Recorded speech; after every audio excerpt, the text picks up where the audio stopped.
I was going to work this off camera, but I've got so many requests to work knife river flint that I'm going to do it on film. It's getting late, and I usually try to biface a lot of stuff, but I didn't get a chance to biface very much this week. I was working on some side projects, but let's see what we can do with this one. Yeah. Let's see. Take a thumbnail shot, I suppose. Yeah, I keep forgetting to do that, by the way. All right, let's see what we got. I'm using a 5-ounce bopper. And let's see. 4 3/8.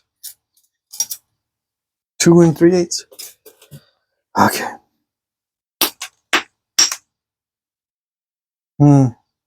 Interesting piece. It feels like it should be okay, but I can't tell where the bad spots are. So I just got to go slow and look and see if there's cracks.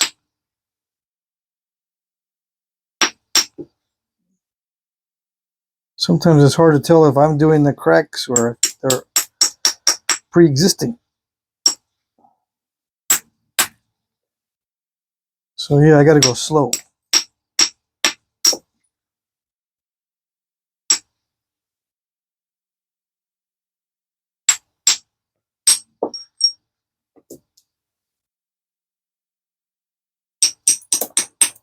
I think the material near the cortex looks a bit cracked.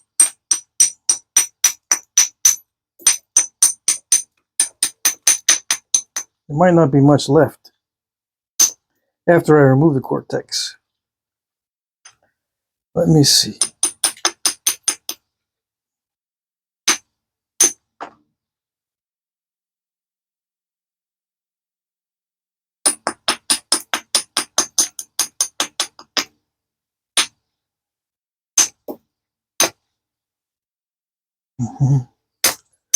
Can you see the weirdness?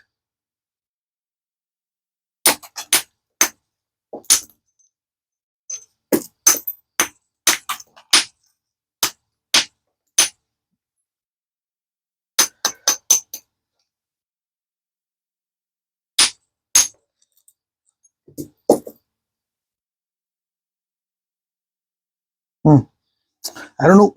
I still don't know.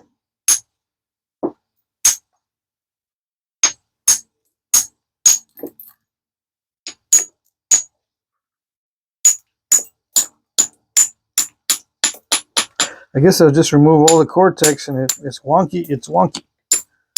All the cracks and all that. Just remove it all from the surface and see what I got. I'll probably end up with a wonky piece, but you know, what can I do? Just try to keep the flake removals very thin. Oops, I didn't. That wasn't very thin. It's a pre-existing crack. You can tell by the difference in the patina. Let's solve that problem.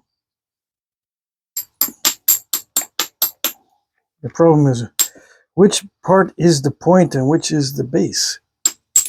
Or the tip and the base, or the proximal and distal end? The proximal is the base and the distal is the tip.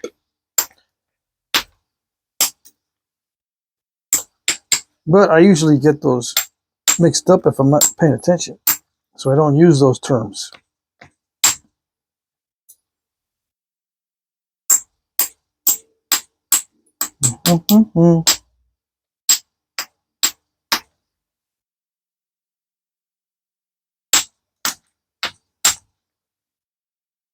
Yeah, we got some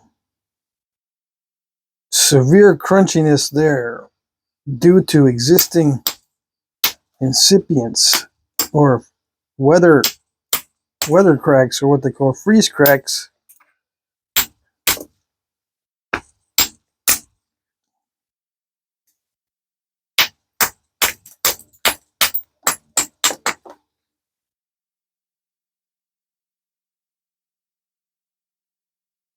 Look how close that cortex is to each other. Yeah, I gotta lose that edge. I gotta thicken up that edge there. I gotta lose some width in this area. That's what I mean.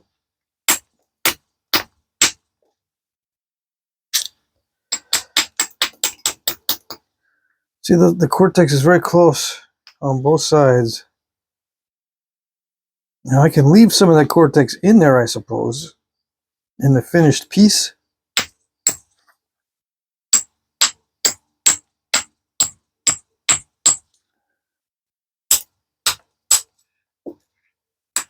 We shall see.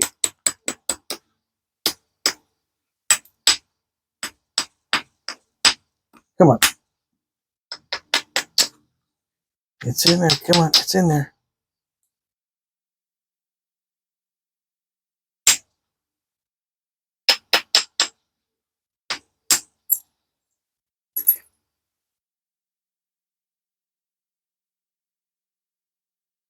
Hmm.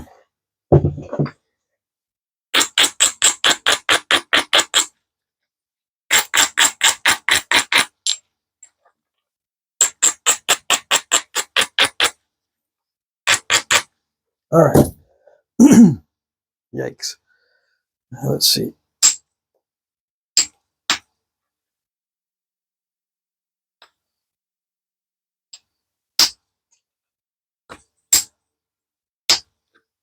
Yeah, this is not hitting fast enough to remove those flakes without shocking the piece. So I'm gonna switch over. Yeah, that's about as good as I can get with the bopper and still be safe. I can get better, maybe better result, but it's too risky. Yeah, much too risky with the bopper.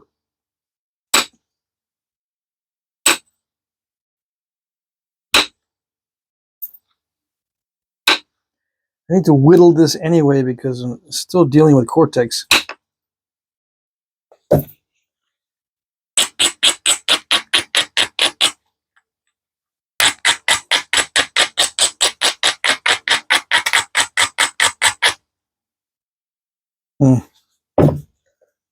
Okay, here we go. It's going to be some hard hits.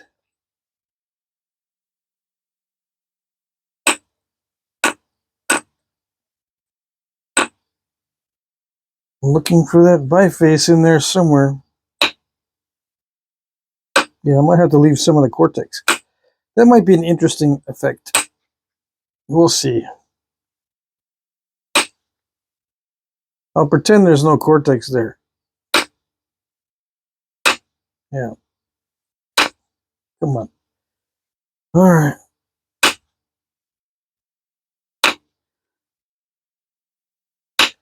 As usual, some of this is easy to nap and some is not.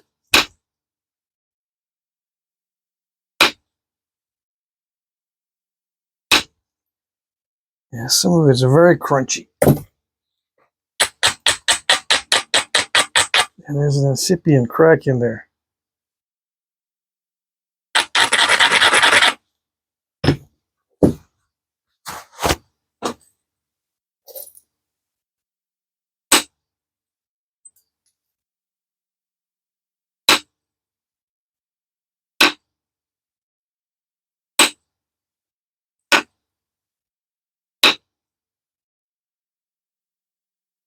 Getting closer, getting closer. I was thinking maybe I would preserve more of this side, but it looks like I'll be preserving more of that side.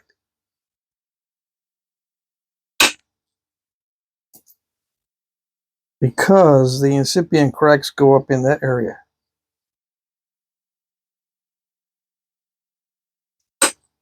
So I got to lose that area. So I'm not going to be able to preserve that area.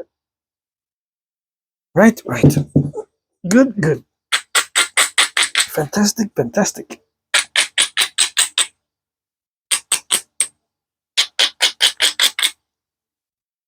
All right.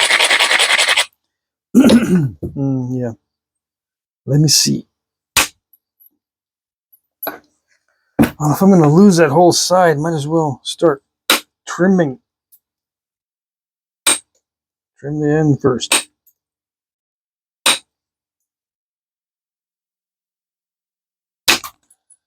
Yeah.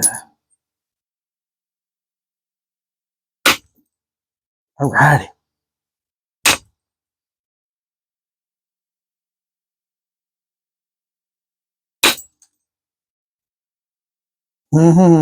It's crackly. Okay.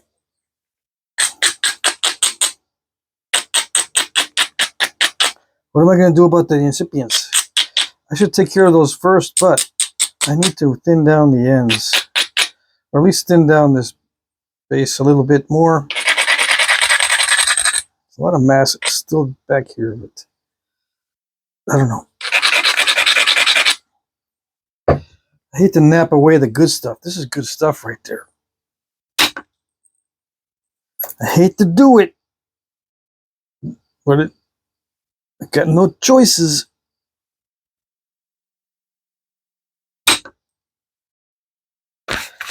Yeah. That's the way it's gonna be. I can see already.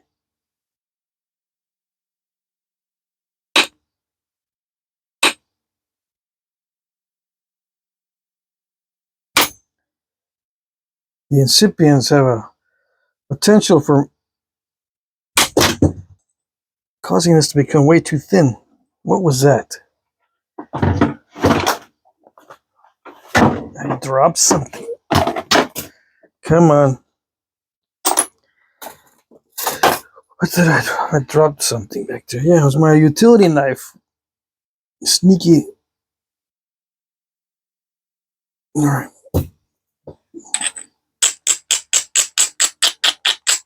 Yeah, I had this on my belt, and this is loose. This clip scared the heck out of me.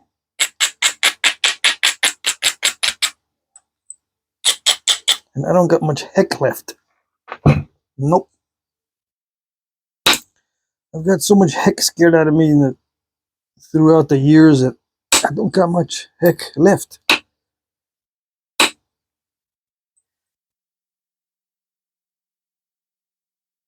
What is heck? I don't know. What the heck? What is the heck? No, what the heck?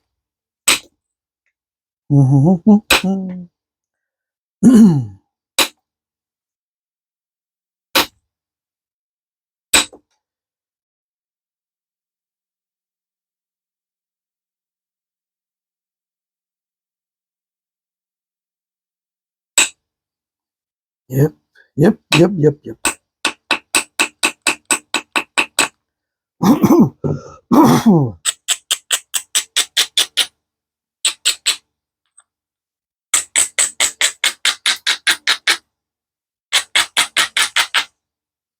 Yeah, I found out there wasn't much pollen. Not much pollen in the air, so there's something else causing so much phlegm. I changed my diet slightly. I'm starting to eat some cottage cheese, and I might have an allergy to it, or it might contain too much milk or something in it. I don't know. It's usually something in my diet or in the air that's causing me sneezing, stuffy nose, sinus problems. It couldn't be the dust from the rocks. Nope, I will not allow that. It's never the dust from the rocks. I hope. I can hope, right? I can hope it's not the dust from the rocks. I'll have to do something else. I'll have to take up basket weaving. Although that's probably generate more views than my Flintknapping. But I don't go by views. Alright? I don't seek the views because it drives me nuts. One of those things that drives me nuts. But I do look to see if there's something that I can do that's not too difficult or distracting to increase my views. I do that, yes. Because that's supposed to be a smart thing to do. That's what people tell me. I gotta go by what people tell me sometimes because I'm clueless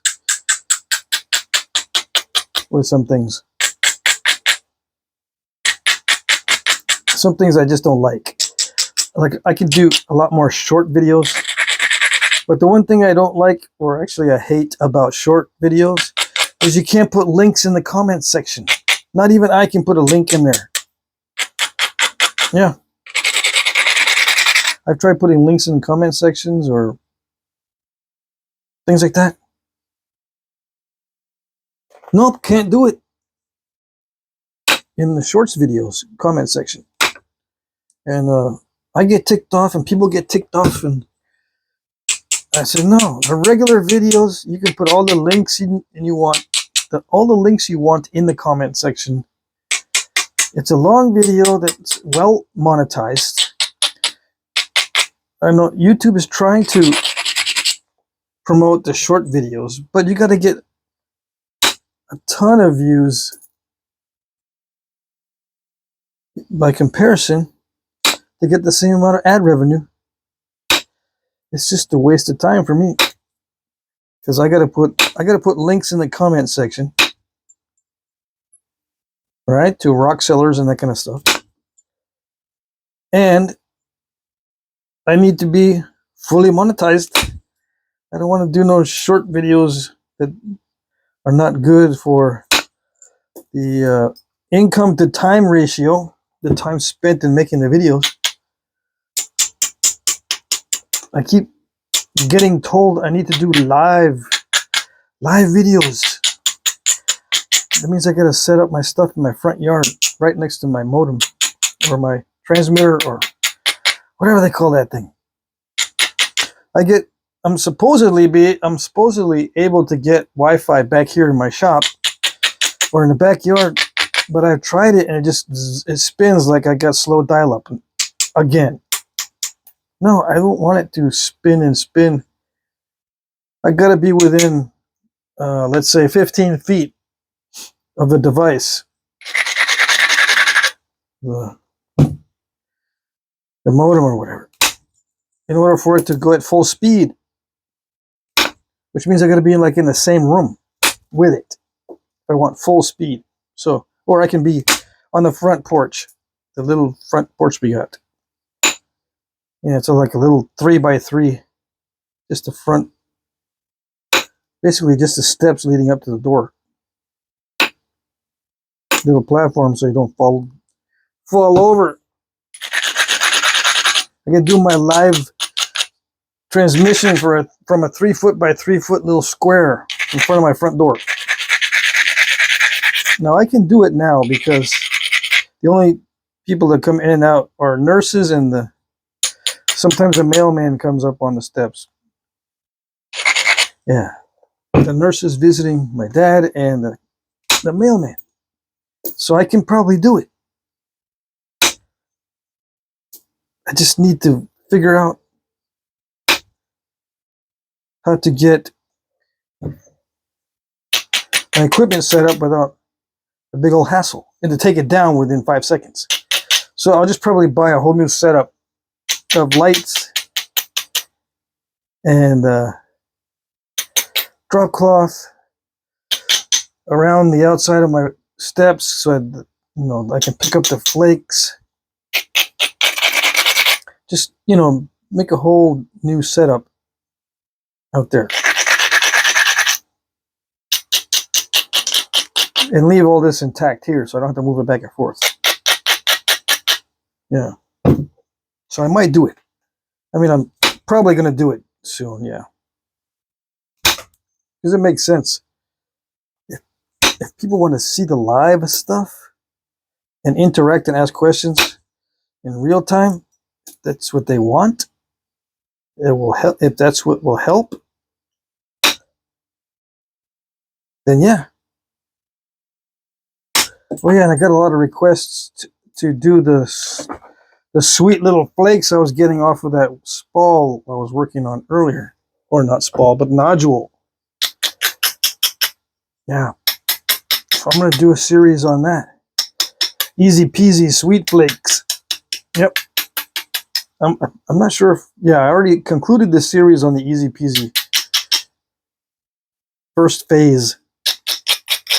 And now I got to do the flakes. The easy peasy flakes.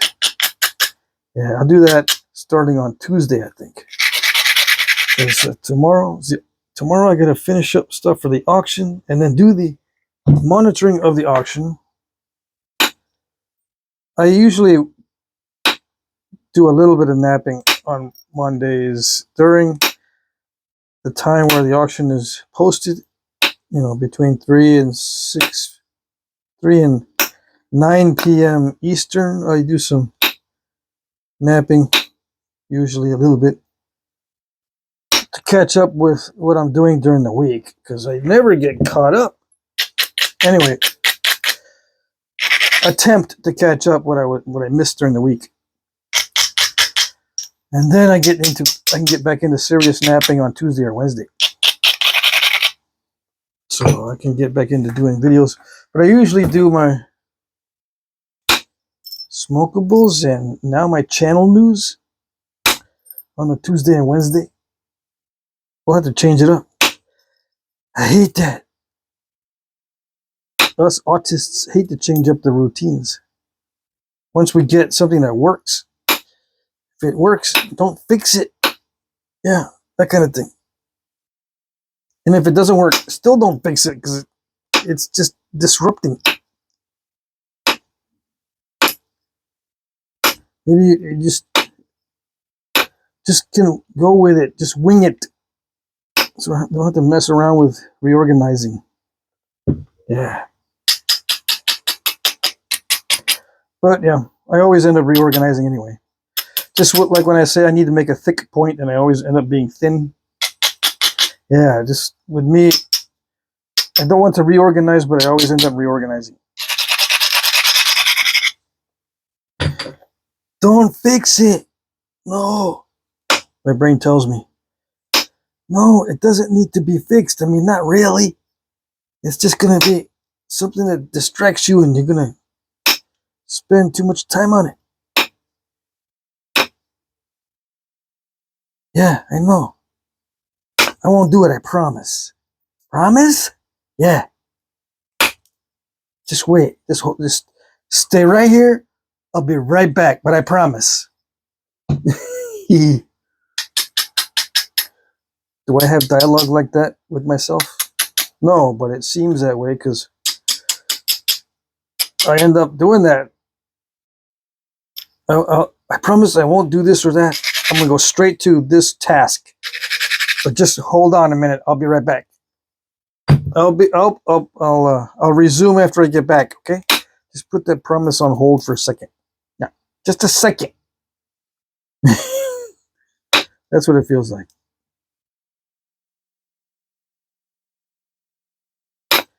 Yeah.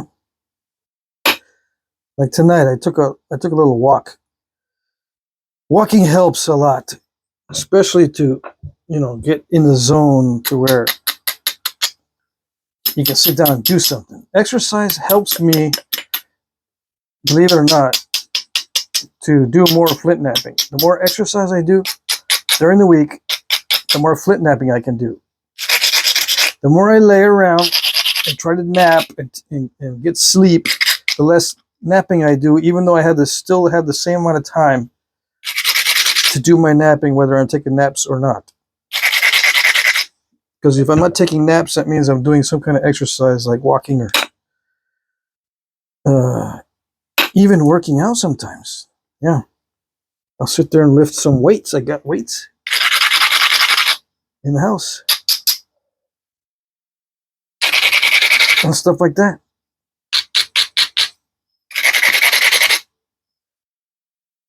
I usually have the same exact time I do napping every week. And if I don't get it done, it's because either I'm breaking stuff all week. That happens once in a while. Or I got projects. Or I have an unusually difficult time finishing. Like instead of taking 45 minutes to finish, all my stuff is taking like an hour and a half to finish. Either I'm working on stuff that's too difficult or what, I don't know. Sometimes I forget that my brain is not consistent. Yeah. So one week I can be doing nice work and the next week I forgot everything. That's what it feels like. I don't forget. It just gets rusty for some reason, for unknown reason. But I think I know what the reason is. It's because my sleep schedule is a little bit wonky. I can't fall asleep right away on some nights. I can usually fall asleep. I have trouble staying asleep. But sometimes I have both trouble falling asleep and staying asleep. Those are the rough weeks where I say, what a week I'm having. Yeah, it's like the Grinch. And I turn into the Grinch. Yeah. Luckily, no one's there to see it. I don't even have a little dog anymore. Nope. My dad doesn't see it. He's just sleeping away. And if he's awake, I make sure I don't do stuff. Mm-hmm.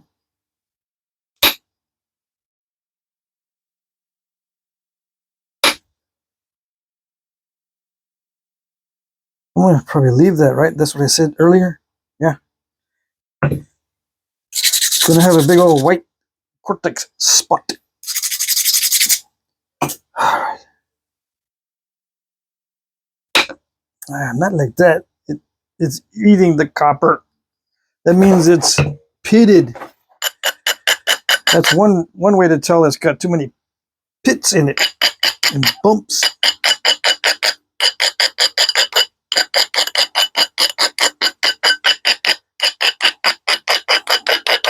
I've already ground down about another inch off of this in the past month.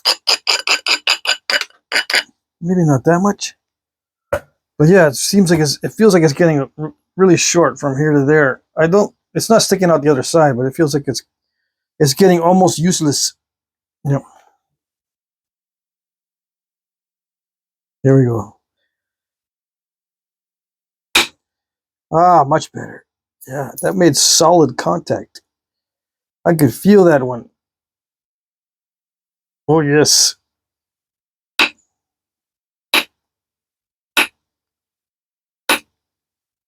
That's what it was. It was stoned chips embedded in the flaker and some pitting or both. I should have said or instead of and. Yeah, and I get confused. Like I was reviewing the video, I think the last video, I said concave when I meant convex. That bugs me. It bugs me when I see that I do that. So just be aware. I will say concave when I mean convex. And I hear myself saying it, but it still doesn't register. No, not until I watch the video and I go, wait, back it up. What did I say? Dang it.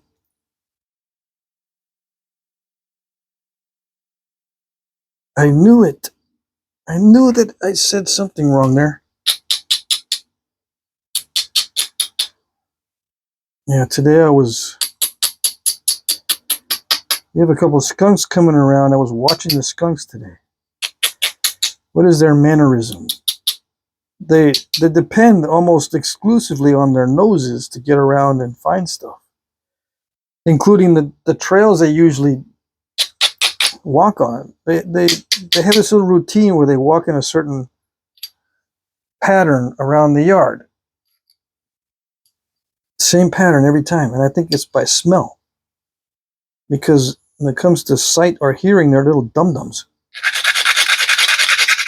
It's got to be a really loud sound before they'll jump. Right? So I don't think they can hear all that well.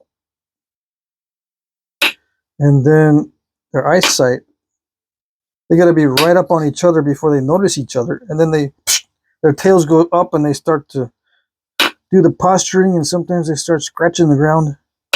They don't see or hear each other very well. They're surprising each other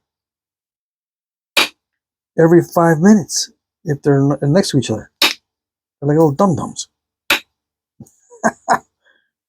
It's interesting to watch different animals with their mannerisms. It's not like a squirrel. Like, he'll know that I'm looking at him from, 50 feet away. I'm looking at the squirrel. He's looking right back at me. And he's like he's staring me down. But the skunk doesn't do that. He looks up and it's like Mr. Magoo. He doesn't even know what he's looking at.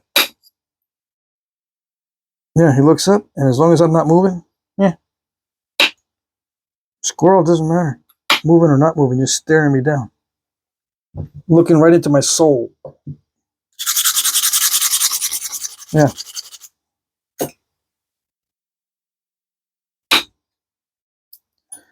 But yeah, the skunks are cool. I don't know what they like digging for in my yard, but they dig little holes. They say they go after grubs. Well, I've never seen a grub here. I've seen lots of worms. Maybe they're going after worms. I don't know.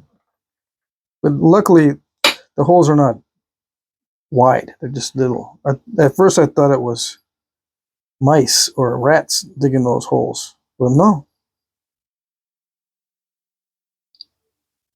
I caught one doing it right next to my mullein plants. And something's been chewing on my mullein plants. Yeah. Like there's bite marks, literal bite marks on the leaves, on the young leaves. I'm saying, who is the culprit? Who is it? Is it possum? Is it one of those skunks? I've got a feeling it's one of those skunks. I got my mullein right next to where the air conditioner condensation line is. It drips water. Yeah. And the skunks go over there and sip on the water. So I think they probably take a bite out of the mullein while they're over there. I can't tell. I got to get a trail cam and catch the culprit. Yeah.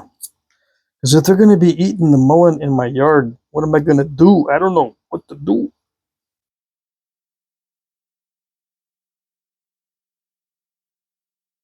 Some people might say, you can make a nice hat with the skunk. Oh, yeah. Skunk hat. I know. I've seen them. I know. And it is legal to trap them during certain times of the year.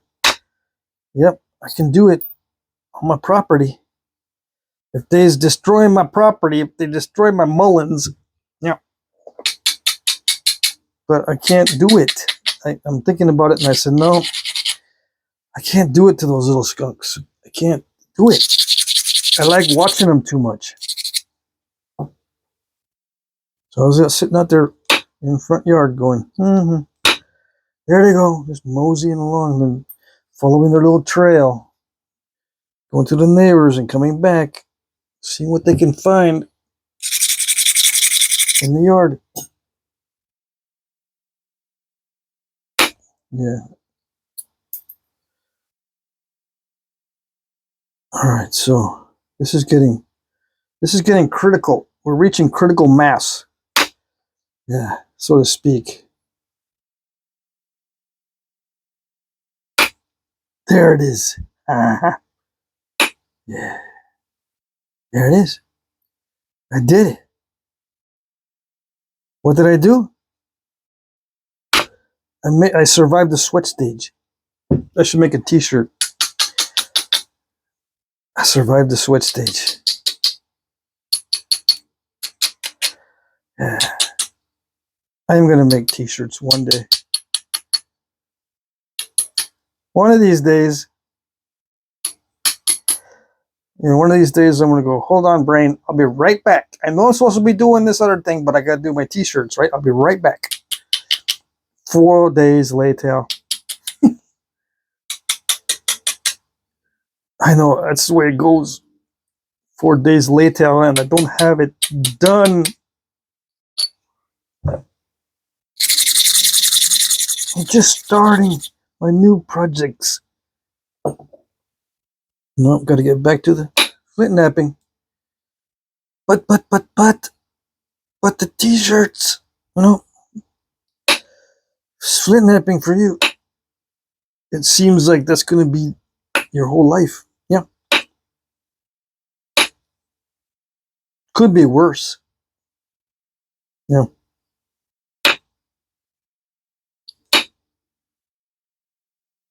Yeah, it could be worse.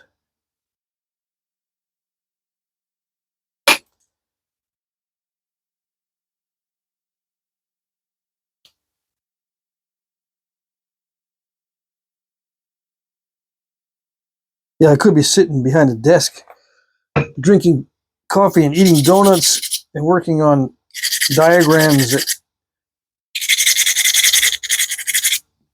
The only thing I do all day is click the mouse back and forth and maybe shift my chair like this and then click the mouse again, shift my chair, look in my drawer for references and manuals and do the drawings on the computer. That's all I did all day for years. Sedentary work. At first I thought I was on the gravy train. Yeah, this is good. It's a good profession because I get to be in the air conditioning most of the time. A lot of times I do have to go out into the shop or go on site, but for the most part I get to sit in the air conditioning. Yeah, I get to decorate my little cubicle the way I want.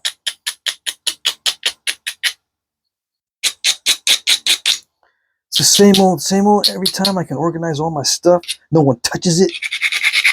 Not like at the house. No one touches my stuff. It's cool. But then it starts to wear on you. Yep. Over time, get blubbery and get moody. Something happens to the brain when you're too sedentary. I don't know what it is. And it doesn't help to do exercise or field trips or camping once in a while. No. Just ticks you off. Yeah. That's it. A day and a half of camping, that's it. That's all I can afford. And time-wise. I got this money coming in, but it's spent before I get it. And I can't go do my campings. Except for maybe a day and a half. Yeah.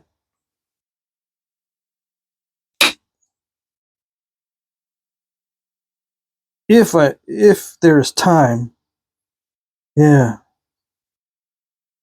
Do that instead of spending time with kids. I gotta justify it. Anyways, I don't want to think about that. That's a past life. Yes, it is.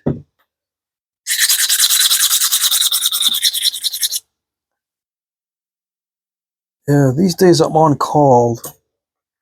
As always, I set myself up to be on call to do stuff. It gets me up off my seat, so to speak.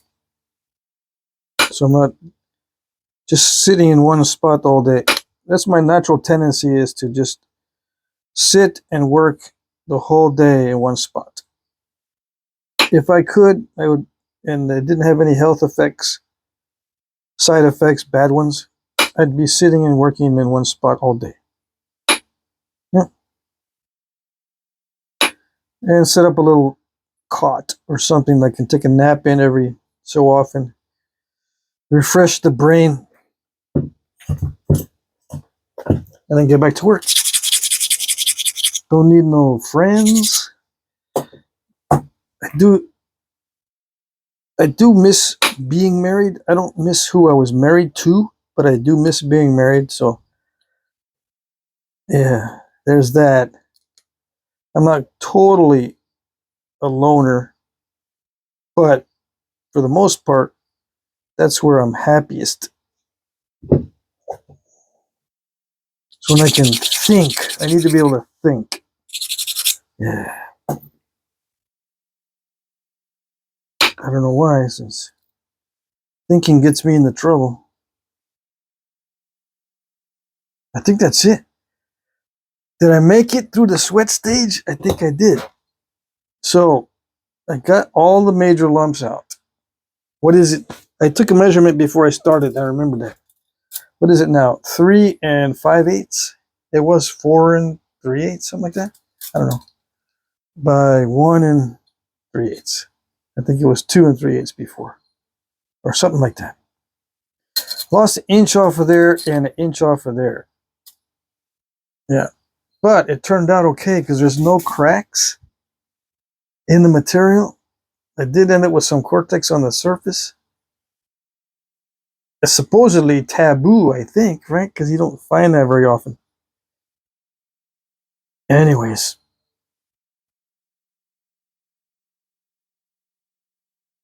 I can nap that off because there's still a lump there.